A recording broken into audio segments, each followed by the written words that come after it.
Okey. Assalamualaikum warahmatullahi wabarakatuh.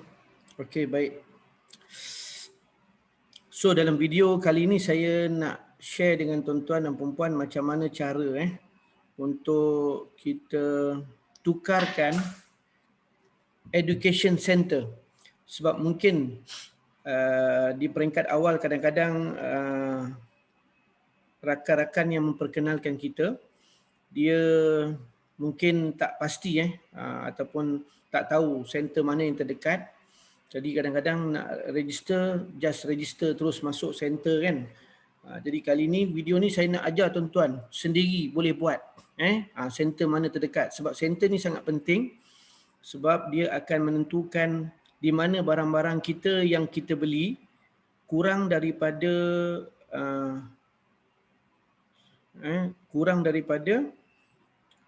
dia panggil apa tu, RM290 RM290 kurang, dia akan hantar sama ada ke rumah tuan-tuan dan perempuan kena bayar dia punya fee charge delivery ataupun hantar melalui apa-apa saja DDEC ke apa ke kan. Jadi dia ada charge dia sikit lah dalam RM10, RM12, RM13, tengok depend pada barang yang tuan-tuan belilah. Tapi kalau tuan-tuan nak free, tuan-tuan boleh select center yang terdekat dan apabila barang sampai, center akan call tuan-tuan untuk collect produk tuan-tuan. Okey? Jadi sebenarnya tak ada isu. Kita fokus kepada solusi. Macam mana cara kita nak selesaikan kalau isu ada perubahan tentang center dan sebagainya. Okey, kadang-kadang kita tak tahu apa niat tim kita ataupun kita punya group leader-leader kita. Mereka sebenarnya nak membantu kita dan mereka pun nak perlukan support daripada tim-tim. Tapi tak ada masalah, still ada jalan penyelesaian untuk kita cari solusi yang terbaik. Okey, kepada yang jauh-jauh tu boleh tukar balik. Okey, so hari ni cara pertukaran dia akan buat selalunya 2 kali sahaja sebulan. Okey, antara 1 hingga 15 dia akan proses pada 16 hari bulan. Jadi hari ni kalau ikut dalam video sekarang ni adalah 15 hari bulan 11. Okey, maknanya hari ni adalah hari yang terbaik untuk kita tukar balik dan dia akan diproses pada keesokan 16 hari bulan. Kalau buat besok, dia akan proses pada awal bulan depan. Okey, jadi permulaan ni kita pergi pada login. Okey, kita pergi pada login, semua kena belajar. Sebab apa? Sebab dalam Atomy Business sebenarnya tak ada istilah upline, downline. Okey, istilah tu memanglah ada wujud, tetapi semua daripada kita adalah sama level kita, iaitu consumer ataupun pengguna.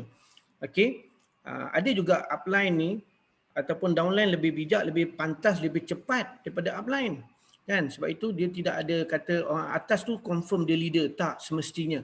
Jadi semua di kalangan kita adalah leader. Leader adalah pemimpin. Jadi kita kena tahulah, at least boleh daftarkan rakan-rakan kita, boleh verified dia punya IC, boleh tahu cara macam mana nak buat belian, minima 10,000 dan sebagainya. Okey, tak apa. Kita pergi pada login. Okey.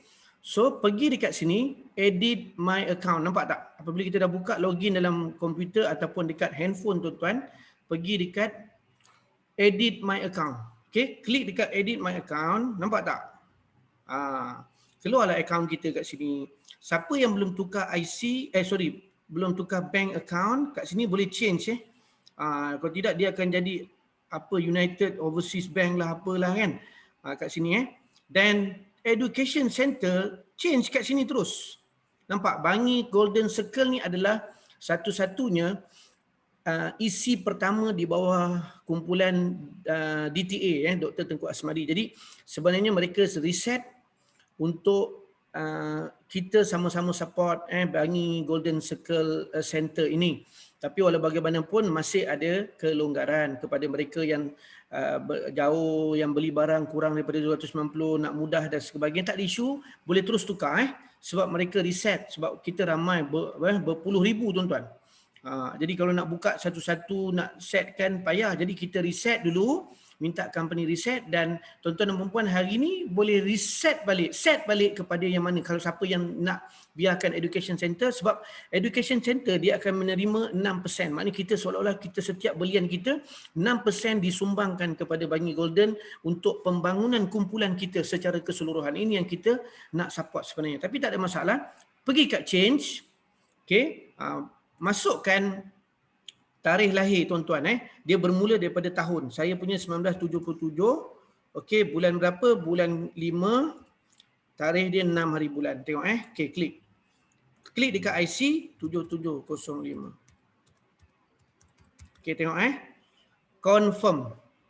Okey, kita tekan saja confirm. Successfully verified. Dia nak verify dulu sebab kita nak tukar. Okey. Jadi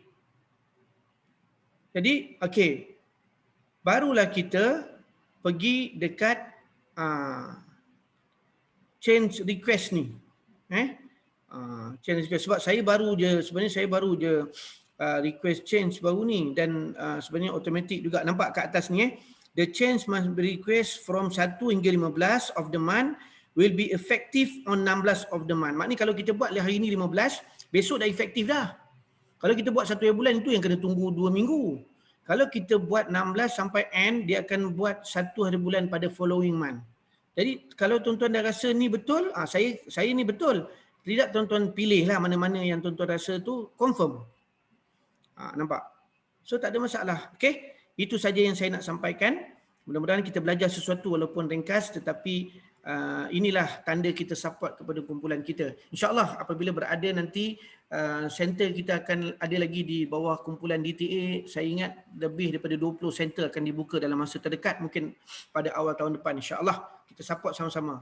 Okay. Assalamualaikum warahmatullahi wabarakatuh.